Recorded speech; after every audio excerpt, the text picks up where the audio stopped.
복음과 노래에는 유사한 점이 있습니다. 다들 아시겠지만 노래라고 하는 것은 가사와 곡조로 구성이 되어 있습니다. 이 두 가지가 조화를 이루어야 노래의 맛, 또 노래의 흥을 느낄 수가 있는 것이죠. 만약 노래를 부를 때 곡조를 모르고 가사만 안다면 그 노래는 정말로 무미건조한 노래가 될 것입니다. 복음도 마찬가지입니다. 복음의 가사는 복음의 내용, 곧 성경의 진리라고 할 수 있겠습니다. 그러나 복음의 내용을 알고 있다고 해서 복음의 맛을 아는 것은 아닙니다. 복음의 내용을 알고 있다고 해서 그 복음을 실제로 누리는 것은 아닙니다. 복음에도 노래와 유사하게 곡조가 있다고 할 수 있겠습니다. 그 곡조는 뭘까요? 바로 복음 자체이신 예수님과의 친밀한 동행인 것입니다. 가사만 아는 노래가 무미건조하듯이 내용만 아는 복음 역시 지루하고 메마르고 기쁨도 감사도 행복도 느끼지 못한 상태에 빠지게 되는 것입니다. 예수 그리스도에 대하여 알 뿐만 아니라 예수님을 인격적으로 알고 친밀하게 동행하게 될 때 비로소 복음은 살아있는 감격이고 기쁨이고 감사이고 능력이 되는 것입니다. 저와 여러분이 복음의 내용인 성경의 말씀, 이것을 알아야 하죠. 하지만 복음 자체이신, 복음의 어쩌면 복음의 곡조이신 바로 예수 그리스도와 친밀한 동행이 있어야 성경의 말씀이 우리의 삶 가운데 누려지게 되는 것입니다. 미술의 재능을 가진 한 소년이 1년 동안 비둘기 발만 반복해서 그림을 그렸다고 합니다. 엄청난 양의 비둘기 발 그림을 그리곤 휴지통 속에 버리기를 반복했습니다. 이를 의아하게 생각한 사람들이 왜 다양한 사물들을 그리지 않고 비둘기 발만 그리냐고 묻자 이 소년은 천진난만하게 대답을 했습니다. 우리 아버지가 비둘기 발만 계속 그리라고 하셨어요. 그 소년이 비둘기 발만 잘 그리기 위해서 계속해서 거리의 비둘기들을 관찰하며 발을 그렸고 1년 후에는 이 비둘기 발의 모양이 50가지가 넘는다는 사실을 알게 되었습니다. 이 소년이 훗날 추상화의 대가가 된 피카소입니다. 일찍이 아들의 천재성을 발견한 그의 아버지가 피카소에게 관찰의 중요성을 깨닫게 하려고 훈련을 시킨 것이었습니다. 여러분, 위대한 작가가 하루아침에 태어난 게 아니고요, 그렇게 수없는 반복 훈련을 통해서 위대한 화가가 태어난 것입니다. 우리는 다 예수님을 알고 있습니다. 그러나 여러분, 정말 알고 있습니까? 비둘기 발도 하나인 줄 알았는데 어린 피카소가 관찰해 보니 50가지가 넘는다고 하지 않습니까? 우리가 아는 예수님은 어떻습니까? 다 안다고 생각하지만 여러분이 정말로 아는 예수님, 그 예수님에 대해서 저와 여러분은 얼마나 많이 알고 있을까요? 예수님은 친밀하게 동행하는 기간이 얼마인지에 따라서 너무나도 다르게 경험이 됩니다. 정말로 많은 성도들이 있고 그 성도들마다 신앙의 연수가 다양하지만 여러분, 신앙의 연수가 길다고 해서 예수님을 온전히 아는 게 아닙니다. 신앙의 연수가 길다고 해서 예수님과 친밀하게 동행하는 것도 아닙니다. 예수님을 얼만큼 아느냐, 여러분, 인간관계가 그렇지 않습니까? 내가 누구를 얼만큼 아느냐는 내가 그 사람과 얼만큼 친밀하냐에 따라서 결정이 되는 겁니다. 마찬가지로 저와 여러분이 예수님을 얼만큼 아느냐라고 말할 때 저는 성경 지식을 알고 있습니다. 성경의 교리를 알고 있습니다. 저는 십계명도 외우고 주기도문도 외우고 사도신경도 외우고 암송하는 구절이 100구절도 넘습니다 라고 말할 수 있다고 할지라도 여러분, 예수님과의 친밀함이 없으면 그것은 지식일 뿐입니다. 저도 대통령을 압니다. 대통령의 이름도 알고요, 대통령이 과거의 시절에 변호사였다는 것도 알고 과거 정부 때는 민정수석이었던 것도 압니다. 그런데 여러분, 그게 대통령을 온전히 아는 겁니까? 그건 아는 게 아닙니다. 그래서 저는 어디 가서 문재인 대통령을 안다고 말하지 않습니다. 말하지 못해요. 여러분, 어떤 성도들은 예수님과의 인격적인 교제를 나누고 예수님과의 친밀한 동행을 과연 할 수 있습니까? 라고 묻습니다. 그럼 당연합니다. 왜 예수님과의 친밀한 동행이 가능할까요? 그 이유는 예수님이 우리 마음에 오셨기 때문입니다. 예수님과의 친밀한 동행이 가능한 이유가 예수님이 지금 우리 마음에 오셨기 때문이에요.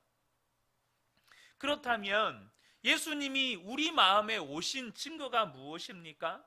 제가 몇 가지를 알려드릴 텐데요. 이 가운데 여러분들이 정말로 한 가지라도 해당하는 것이 있다면 여러분 마음 안에 예수님이 지금 오셨다는 증거가 되는 겁니다. 첫 번째는 예수님을 주님이라고 시인하게 된다는 겁니다. 두 번째는 하나님을 아버지라고 부르게 된다는 거예요. 세 번째는 하나님의 은혜를 깨닫게 된다는 것입니다.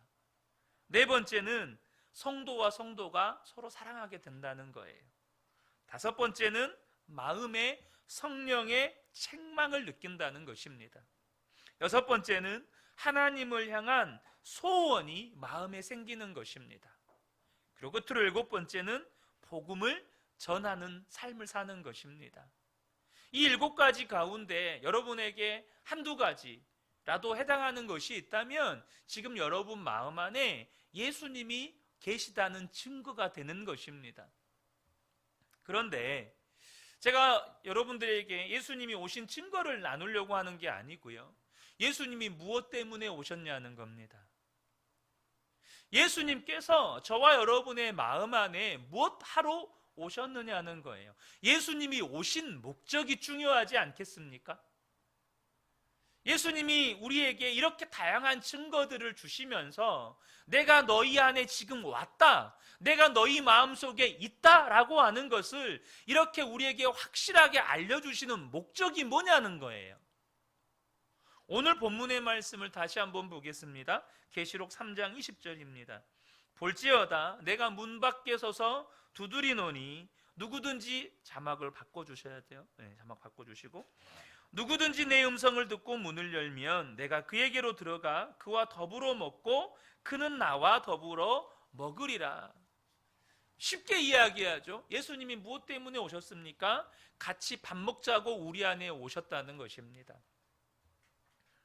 하나님이신 예수님이 우리 안에 들어오신 이유가 무언가 거창하고 스케일이 어마어마하게 큰 엄청난 일을 이루기 위해서 오신 게 아니고 우리랑 밥 먹자고 오셨다는 거예요.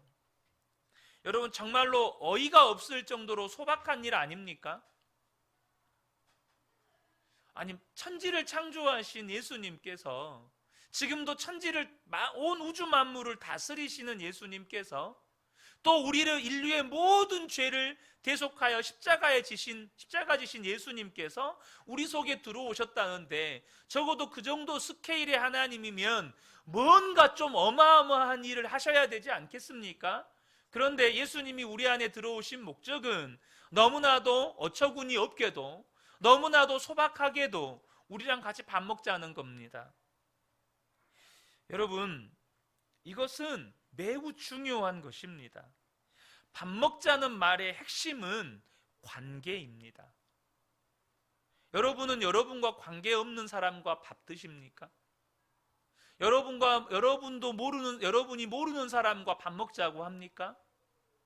그러면 여러분과 매일 밥 먹는 사람은 누굽니까? 여러분과 가장 친밀한 사람입니다. 여러분이 매일 밥 먹는 사람은 여러분과 가장 친밀한 사람이에요. 사도 요한은 예수님을 믿는다는 것을 영적으로나 혹은 신학적인 개념으로 설명하지 않고 예수님과 매일 세끼 식사를 함께하는 관계로 설명을 하고 있는 것입니다. 예수님께서 우리와 매 식사 때마다 함께 하신다는 것은 모든 일상에서 예수님이 우리와 친밀하게 지내기를 원하신다는 말씀입니다. 여러분, 이것이 그렇게 중요한 일일까요? 여러분, 말 그대로 예수님께 더 중요한 일은 천지를 뒤바꾸는 일 아니겠습니까? 예수님이 다시 오시는 그날에 여러분, 새하늘과 새 땅을 다시 창조하신다고 말씀하시잖아요. 정말로 이 신부가 산장한 것처럼 새하늘과 새 땅을 만드신다고 말씀하시잖아요. 예수님께는 그게 더 중요한 일 아닐까요? 좀 뭔가 온 우주를 뒤바꿀 만한 스케일이 어마어마하게 큰 일이 중요한 일 아니겠습니까? 근데 예수님은 이게 더 중요하다는 거예요. 이게 더 중요하다는 거예요. 왜요? 새하늘과 새 땅을 누구를 위해 주시는데요? 그 예수님을 그 마음 가운데 모시고 날마다 주님을 바라보며 살아가는 하나님의 자녀들을 위해서 예비하신 것이거든요. 여러분, 하나님의 자녀들이 없는데 새하늘과 새 땅이 무슨 의미가 있습니까? 새하늘과 새 땅을 하나님의 기업을 물려받을 상속자들이 없는데 새하늘과 새 땅이 무슨 의미가 있어요? 여러분, 이것은 너무너무 중요한 일이에요. 왜냐하면 저와 여러분이요, 마귀의 유혹과 죄를 이기는 삶의 핵심이 이것이기 때문입니다.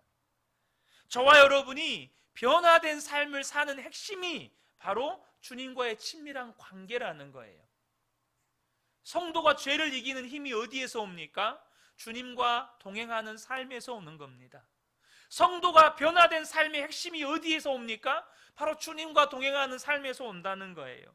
마귀는 끊임없이 우리를 유혹으로 넘어지게 하고 무너지게 하려고 합니다. 요한일서 2장 16절에 보면 마귀가 이 땅에 살아가는 사람들을 무너뜨리는 크게 세 가지 종류의 역사를 말하죠. 이는 세상에 있는 모든 것이 육신의 정욕과 안목의 정욕과 이생의 자랑이니 다 아버지께로부터 온 것이 아니요 세상으로부터 온 것이라. 그 메일 닫아주세요. 여러분, 마귀가 끊임없이 육신의 정욕, 안목의 정욕, 이생의 자랑으로 여러분 성도들을 유혹한다는 겁니다. 근데 문제는 여기에서 자유로울 인생이 없다는 거예요. 이 마귀의 유혹에서 자유로울 수 있는 사람이 없습니다. 그러나 항상 하나님이 함께 계시다는 것을 바라보는 눈이 뜨이는 사람은 마귀에게 무너지지 않게 되는 겁니다. 나와 주님이 함께 계시다는 것을 바라보는 믿음의 눈이 열린 사람, 여러분, 이사야가 하나님의 영광을 보았을 때 그가 했던 고백이 무엇입니까? 화로다 나여 망하게 되었도다. 나는 입술이 부정한 백성 중에 거하면서 만왕의 왕을 배웠도다. 이게 무슨 말입니까? 죄 짓고 하나님 앞에 설 자가 없다는 말입니다. 죄 짓고 하나님 앞에 설 자가 없다는 거예요. 역으로 바꾸면 하나님을 바라보는 눈이 뜨여 있으면 죄 짓는 것이 두려워집니다. 죄 짓는 게 두려워져요. 여러분, 만약 저와 여러분이 다른 성도와 함께 산다고 생각해 보십시오. 다른 성도진들과 한 집에서 함께 살아요. 순회 선교단은 순회 선교단에 헌신하는 이 선교사님들끼리 공동 생활을 하지 않습니까? 여러분, 공동 생활을 해요. 근데 여러분 보세요. 만약에 여러분 성도님들이 함께 모여서 우리가 한 집에서 산다고 생각해 볼까요? 그러면 모든 생활에서 변화가 일어날 겁니다. 만약에 저와 여러분이 부모님을 모시고 살거나 혹은 사이나 며느리와 함께 살아도 혹은 집에 자녀나 손자가 생겨도 우리의 삶의 변화가 일어납니다. 말도 조심하게 되고 행동도 조심하게 되고 옷을 입는 것도 조심하게 됩니다. 여러분, 그런데요, 만왕의 왕이신 예수님을 마음에 모시고 사는데 삶이 바뀌지 않는다면 그것은 두 가지 중에 하나입니다. 예수님을 안 믿고 있거나 혹은 예수님을 믿는다고 하지만 정말로 주님을 바라보는 믿음의 눈이 뜨이지 않았기 때문입니다. 미국의 유명한 부흥사인 빌리 썬데이가 가장 이상적인 그리스도인의 인생에 관해 한 말이 있습니다. 이상적인 그리스도인의 인생이란 바로 제단 앞으로 나와 무릎을 꿇고 그리스도를 구주로 영접한 다음 밖으로 걸어나가 이름 모를 트럭에 치여 천국으로 직행하는 것이다. 좀 공감이 되십니까? 왜 이런 말을 했을까요?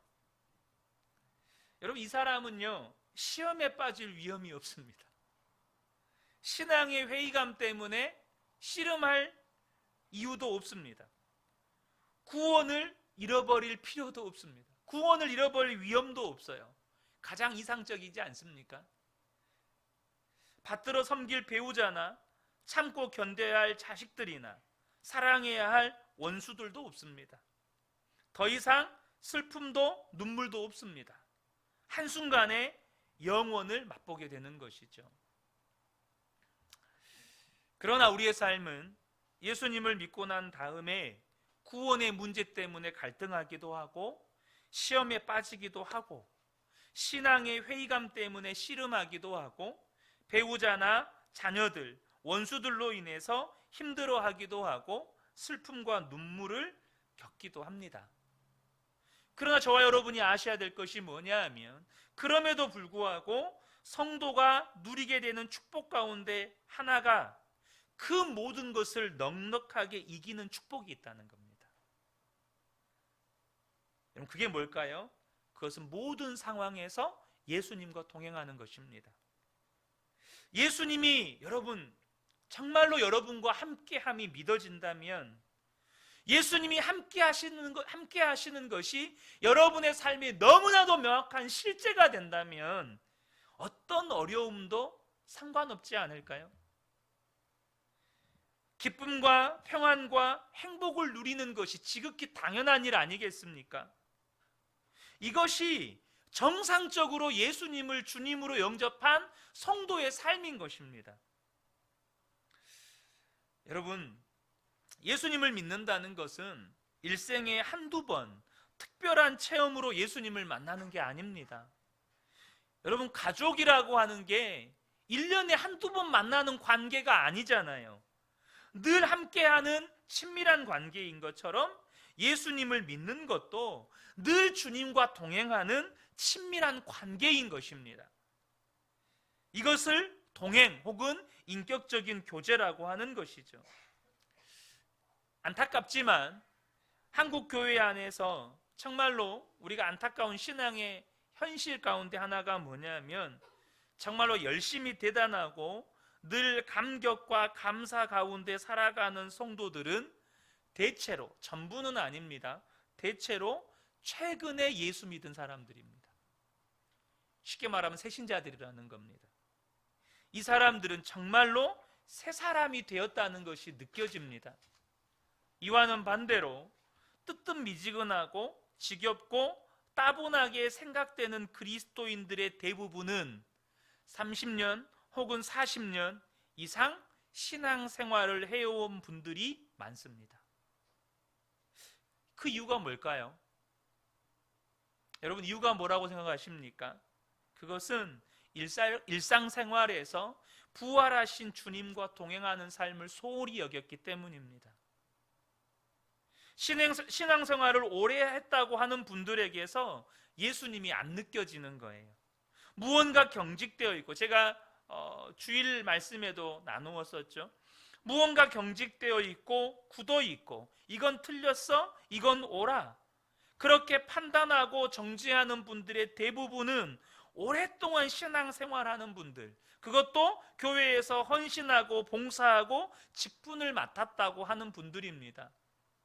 여러분, 이제 막 예수 믿고 회심하고 구원의 감격 가운데 사시는 새가족들이 여러분 비난하고 정죄하는 분들 없습니다. 분명 성경은 예수를 믿으면 새 사람을 입는데요.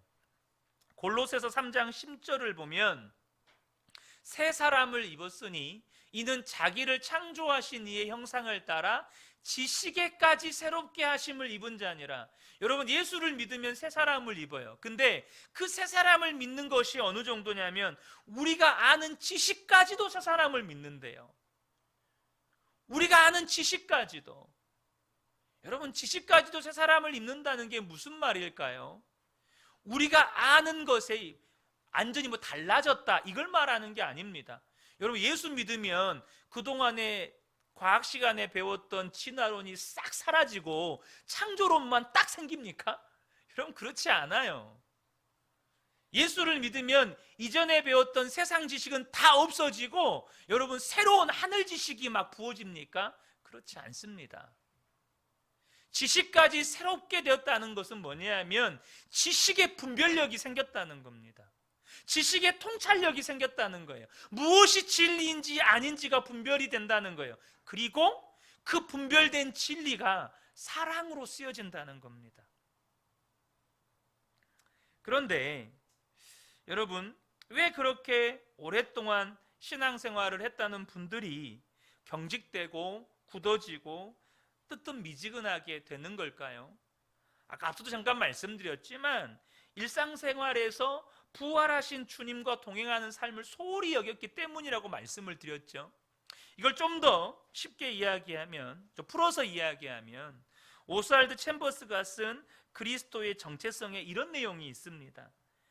믿음의 속성은 수학적으로 셀 수 있는 것이 아니라 시험을 통해 검증되어야 하는 것이다. 어떤 유명한 설교자가 자신의 삶을 현실 속에서 점검해 보니 자신이 설교한 내용에 반도 믿지 않고 살더라고 고백했다. 여러분, 일상생활에서 부활하신 주님과 동행하는 삶을 소홀히 여겼다는 말은 자신의 신앙을 냉철하게 말씀 앞에서 점검해 보지 않았다는 말입니다. 그냥 덮어놓고, 그리고 다른 사람들이 하는, 다른 분들이 신앙생활하는 모습을 보면서 그렇게 보고 배우면서 신앙생활을 한 거예요. 성경이 그렇게 말씀했느냐는 정확히 보지도 않고 예수 믿는다는 사람들이 다 그렇게 사니까 나도 그렇게 사는 거예요. 교회에서의 모습과 직장에서의 모습이 다르고, 교회에서의 하는 말투, 사용하는 말투와 내가 운전할 때 사용하는 말투가 다르고, 교회에서 사용하는 말과 가족들에게 사용하는 말이 다르고, 남들도 다 그렇게 하니까. 여러분, 우리가 매일매일 우리의 삶을 점검하지 않는다면 일주일에 6일 동안은 세상 사람처럼 생각하고 살고 오직 하루만, 그것도 잠깐 주님의 자녀처럼 사는 척 하게 되는 겁니다. 우리는 수요 예배도 드리니까 수요일도 잠깐, 또 금요 기도회도 하니까 금요일도 잠깐, 자신을 하나님의 말씀 앞에서 정직하게 냉철하게 점검하지 않으면 교회에서의 모습을 제외한 나머지의 모든 삶은 세상 사람과 똑같은 겁니다. 그럼 교회에서의 모습조차도 그냥 예수님을 믿은 척 하는 거예요. 여러분, 물론 그렇다고 예수 동행일기를 쓰면 뭔가 엄청난 역사가 일어나는 것을 체험하게 될 거라는 기대를 하시면 안 됩니다. 갑자기 하늘에서 불이 떨어지고 막 이런 거 기대하시면 안 돼요. 여러분, 사도 바울이 예수님을 뵙고 어떻게 됐죠? 눈이 멀었습니다. 이사야는 하나님의 영광을 보고 성전 바닥을 떼굴떼굴 기었습니다. 여러분이 그것이 매일매일 일어난다면 감당하실 수 있으시겠습니까? 오늘 주님 만나고 눈이 안 보여요. 저녁에 주님을 만났는데 잠도 못 자고 밤새 떼굴떼굴 굴렀어요. 감당하시겠어요? 예수 동행일기는 뭔가 엄청난 체험을 우리가 경험하기 위해서 기록하는 게 아니고 주님이 늘 나와 함께 하신다는 믿음을 갖도록 도와주는 것입니다. 요셉이 하나님과 동행하기 시작한 것은 바로의 왕궁에서부터가 아닙니다. 요셉은 보디발의 집에서 종으로 살 때, 죄수의 신분으로 감옥에 들어가서 살 때, 그때 주님과 그냥 동행했어요. 여러분, 노예의 신분, 그것보다 더 비참한 죄수의 신분, 여러분 너무나도 비참해서 좌절하고 절망하고 슬퍼하고 분노로 가득할 수밖에 없는 상황 아닙니까? 형들에 대한 분노, 보디발의 아내에 대한 분노, 혹은 그 주인 보디발을 향한 분노, 여러분 그런 분노로 가득 차서 정말로 복수의 칼을 갈아야 될 시기 아닙니까? 그런데 요셉은 그 슬퍼하고 좌절하고 절망하고 분노할 수밖에 없는 그 상황 속에서 하나님이 함께 계시다는 걸 알았습니다. 그래서 기쁨과 위로의 사람으로 살아갑니다. 분명히 슬퍼할 수밖에 없고 좌절할 수밖에 없고 절망할 수밖에 없는데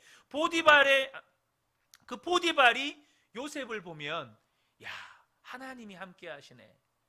내가 우리 집안 신경 안 써도 우리 집안은 진짜 잘 돌아가겠다. 너무 안심이 되는 거예요. 노예를 보는데 너무 안심이 돼요. 그 요셉이 감옥에 갇혔던 그 간수장은 요셉에게 모든 일을 맡겨놓고 신경도 안 써요. 그냥 안심이 돼요. 죄수인데, 죄수를 보는데 간수장이 안심이 돼요. 도대체 이게 무슨 일입니까? 노예를 보고 죄수를 보고 오히려 위로를 얻고 힘을 얻고 안심을 하는 거예요. 무엇 때문입니까? 요셉이 하나님이 함께 계시는 그 삶을 살았기 때문이에요. 주님과 동행하는 삶을 살았기 때문입니다. 창세기 39장 2절과 3절을 보면 여호와께서 요셉과 함께 하심으로 그가 형통한 자가 되어 그의 주인 애굽 사람의 집에 있으니 그의 주인이 여호와께서 그와 함께 하심을 보며 또 여호와께서 그의 범사에 형통하게 하심을 보았더라. 자막 띄었어요? 정신 차리고 자막 바꿔서 띄워주세요. 여러분, 보디발이 자기 노예를 보는데 자기 집안이 안심이 되는 거죠. 제가 저희 하은이 이야기를 예전에 잠깐 한번 했었는데요. 이제 하은이가 진단을 받고 이렇게 이제 2번의 큰 뇌 수술을 하면서 하나님께서 정말로 우리에게, 저희 가정에게 베푸신 큰 은혜는 하은이가 수술을 받고 치료된 것도 있지만 그것보다도 하나님이 함께 계시다는 것을 명확하게, 너무나도 분명하게 경험한 것이었습니다. 어느 부모나 그렇겠지만 자녀가 그렇게 아프면 부모의 마음은 무너집니다. 솔직히 두렵죠. 하나님 앞에 울면서 기도하는 것 외에는 달리 제가 할 수 있는 것이 없었습니다. 첫 진단을 받고 나름대로 이 질병에 대해서 알아보고 그 분야의 권위자를 찾아보고 또 검사와 수술을 위해서 서울대 어린이병원을 오고 가는 수개월의 시간 동안에 제가 분명하게 경험한 건 뭐냐면 하나님이 함께 계신다였습니다. 하나님이 함께 계시면서 제가 경험했던 은혜 가운데 하나가 그렇게 두려웠고 그냥 무서웠고 정말 하나님 앞에서 우는 수밖에 없었던 그 제 마음이 하나님의 평강으로 마음과 생각이 지켜지는 것이었습니다. 제가 2차례 이렇게 목회자 세미나 또 목회자 선교사를 대상으로 하는 이 예수 동행 세미나에 참석을 했는데요. 동행의 길을 쓰라고 하면 목사님들이나 선교사님들도 굉장히 부담스러워 하십니다. 그리고 실제로 쓰는 분들도 사실 100명이 참석하시면 한 20-30% 정도밖에 안 됩니다. 그렇게 예수 동행 일기를 쓰는 것이 어렵다고 말을 합니다. 그러나 여러분, 저와 여러분이 분명하게 아셔야 될 것이 있는데요. 예수 동행 일기를 쓰는 게 어려운 게 아니고 정말로 주님과 친밀하기를 갈망하는지가 열쇠입니다. 여러분, 왜 우리 자녀들 좋은 대학 보내려고 그렇게 애를 씁니까? 자녀들하고 떨어지길 좋아하는 부모가 어디 있어요? 근데 명문대학교는 다 보내고 유학은 다 보내려고 합니다. 뭐 때문입니까? 갈망 때문입니다. 내 자녀를 성공시키고 싶은 갈망 때문에 그럽니다. 다 해요. 예수 동행일기를 쓰는 게 어려운 게 아니고요. 내 안에 정말로 주님과 친밀하게 동행하고 싶은 갈망이 없는 겁니다. 예수 동행일기를 꾸준하게 쓰는 비결은 일기를 안 쓸 가능성을 아예 없애버리는 겁니다. 일기를 안 쓸 가능성을 아예 없애버리는 거예요. 여러분 매일 양치질은 하시죠? 왜 하십니까? 양치질을 안 할 가능성을 없애버리는 거죠. 매일 여러분 자녀들 밥은 차려줍니다. 왜입니까? 안 차려주면 안 되잖아요. 안 차려주면 안 되잖아요. 그러니까 아예 밥을 안 차려줘야지 이런 생각을 안 해요. 그러잖아요. 오늘은 양치질을 안 해볼까? 이런 생각 하십니까? 그런 생각 안 해요. 마찬가지입니다.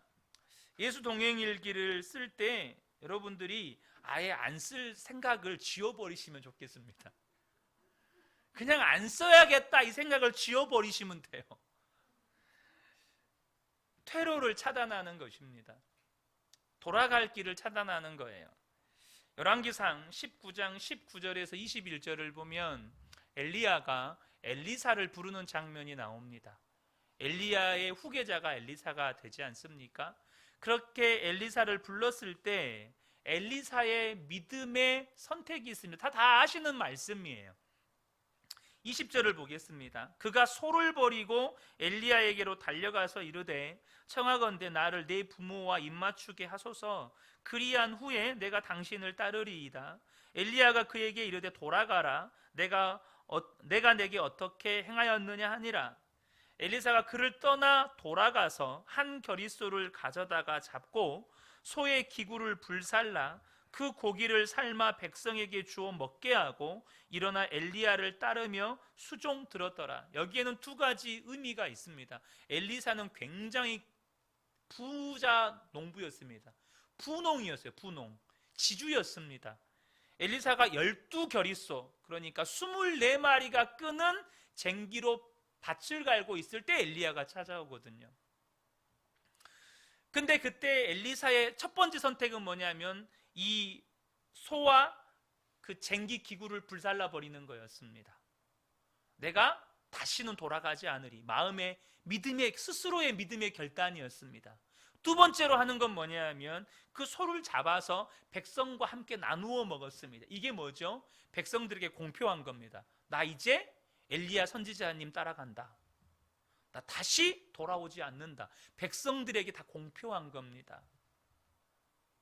여러분, 공표하셔야 합니다. 여러분들이 돌아갈 길을 차단하셔야 돼요. 나 이제 예수 동행일기 쓴다. 그게 뭐죠? 나눔 방에다가 올리는 겁니다. 다른 사람들이 보도록. 예수 동행일기를 쓰고자 할 때 안 된다, 못 한다부터 생각하는 분들이 있어요. 여기 많은 아이를 낳아보신 어머니들이 있잖아요. 애 낳을 때 얼마나 고생하셨습니까? 여러분, 해산하는 여인이 너무 고통스러워서 나 죽을 것 같다, 더 이상 안 되겠어, 나 그만해야겠다 라고 말할 때 여러분 주위 사람들이 뭐라고 말합니까? 그래, 여기까지 한 것도 대단하다야. 여기까지 했으면 충분하다. 야, 그만해라. 여러분 그렇게 말합니까? 그러면 산모도 죽고 아이도 죽죠. 산모가 고통스럽다는 거 알지만 부모도 남편도 의사도 한결같이 하는 말이 있습니다. 물론 요즘이야 제왕절개라는 수술이 있어서 안 되면 제왕절개 합시다 이러지만 저희 어머니 때 이야기만 들어도 저도 집에서 낳았거든요. 어머니가 하는 말이 있었어요. 항상 신발을 가지런히 정리하고 들어가셨대요. 셋을 낳을 때 셋 다 항상 가지런히 정리하고 들어가셨대요. 그러면서 내가 저 신발을 다시 신을 수 있을까, 그런 마음 가지고 들어가셨다는 거예요. 아무리 힘들어도 주변에서는 나아라, 나으라고 이야기하는 거, 좀만 더 힘을 내라 라고 말하는 겁니다. 사랑하는 성도 여러분, 그렇게 출산을 해서 아이를 받아든 산모는 고통을 잊고 행복을 느끼는 거죠. 제가 언젠가 한번 나누었던 탤런트 김수미 씨 이야기입니다. 이 김수미 씨가 쓴 자서전에 자신이 7살 때의 경험을 기록을 해놨습니다. 그대로 그냥 읽겠습니다. 어느 여름날 아버지를 따라 들에 갔습니다. 아버지가 막내딸인 자기 이상으로 아끼는 송아지를 어린 딸에게 맡기면서 그 아버지는 개울로 멱을 감으러 갔습니다. 아버지가 딸에게 송아지를 맡기면서 말하기를, 큰성 시집갈 미천이여 잘 먹여라. 얼마 후 갑자기 천둥 소리가 요란하더니 온 천지가 깜깜해졌습니다. 얌전히 풀을 뜯던 송아지가 천둥 소리에 놀라 언덕 아래로 뛰어갑니다. 어린 수미는 밧줄을 팔에 감았습니다. 송아지가 언덕 아래 자갈길로 도착하자 수미는 쓰러지고 말았습니다. 질질 끌려 자갈밭을 뒹굴며 끌려갑니다. 손이 터져서 피가 흐르기 시작했고 옷도 찢겨 배에서 가슴에서 피가 뚝뚝 떨어지기 시작했습니다. 언제 달려왔는지 아버지가 소리를 질러댑니다. 밧줄을 놔버려. 그러나 어린 수미는 가시덤불에 팔뚝이며 배가 쓸려서 시뻘건 피를 흘리면서도 소리를 질러댑니다. 못 놔요. 죽어도 못 놔요. 우리 성 시집 못 가요. 구르다시피 뒤쫓아온 아버지는 송아지를 멈춰 세웠고 가슴이 찢겨져 피가 뚝뚝 떨어지는 어린 딸을 품에 안고 아버지도 딸도 엉엉 울기 시작했습니다. 그러면서 어린 딸 수미는 못 놔요 못 놔요 하며 울었습니다. 이 글을 여러분들에게 소개하는 이유는 여러분들이 예수 동행일기를 쓸 때 단지 예수 동행일기를 내가 끝까지 포기하지 않고 써야겠다 이걸 말씀드리는 게 아닙니다. 뭐냐면 주님과 동행하는 손을 여러분이 놓으시면 안 된다는 겁니다. 성도의 삶에 주님과 동행하는 삶을 여러분이 포기하시면 안 된다는 거예요. 그래서 여러분이 결단하셔야 되고, 그래서 여러분이 주님과 동행하는 삶을 살아가는 이 삶의 시작을 할 때 퇴로를 차단하시라는 겁니다. 여러분, 지금까지 저와 여러분이 수없이 경험해 본 일이 뭡니까? 죄 앞에서 무력하다는 것이었습니다. 제가 자주도 나누는 말씀이었지만, 그래서 우리 안에 여러분 도저히 생기면 안 되는 믿음 하나가 생겨버렸어요. 그게 뭐죠? 예수 믿어도 죄는 어쩔 수 없다. 예수 믿어도 사람은 다 죄 짓고 산다. 왜 그런 고백을 하죠? 내가 그렇게 살았으니까. 내가 예수 믿어도 죄 짓고 살았으니까 예수 믿어도 죄 짓고 사는 게 너무 당연한 거예요. 근데 성경은 그렇게 말씀 안 하시잖아요. 원수도 사랑할 수 있다고 말씀하시잖아요. 근데 나는 원수를 사랑해 본 적이 없어요. 원수를 미워하는 건 너무나도 당연한 거예요. 왜요? 정말로 주님을 믿는다고 하지만 사실 실상은 믿는 게 아니었어요. 사랑하는 성도 여러분, 저는 제가 아직 붙잡았다고 말씀드리는 것도 아니고 또 그렇게 아직 붙잡은 사람도 못 됩니다. 근데 여러분, 분명한 것은 예수 동행일기를 쓸까 말까 고민하면 절대 못 씁니다. 왜요? 안 쓰는 게 더 편하거든요. 쓸까 말까 고민하면 안 쓰는 게 편하니까 편한 대로 갑니다. 저와 여러분이 이제부터 시작하셨으면 좋겠습니다. 분명하게 아는 것은 저와 여러분이 앞으로 누리게 될 은혜는 우리가 상상할 수 없을 만큼 크다는 겁니다. 그렇기 때문에 제가 여러분과 함께 이 예수 동행일기를 시작하는 것이 정말 다행이라고 생각합니다. 사실 제가 다양한 성경 공부 훈련들을 안 받은 것도 아니고 또 그것들을 여러분과 하고 싶은 마음이 없는 것도 아닙니다.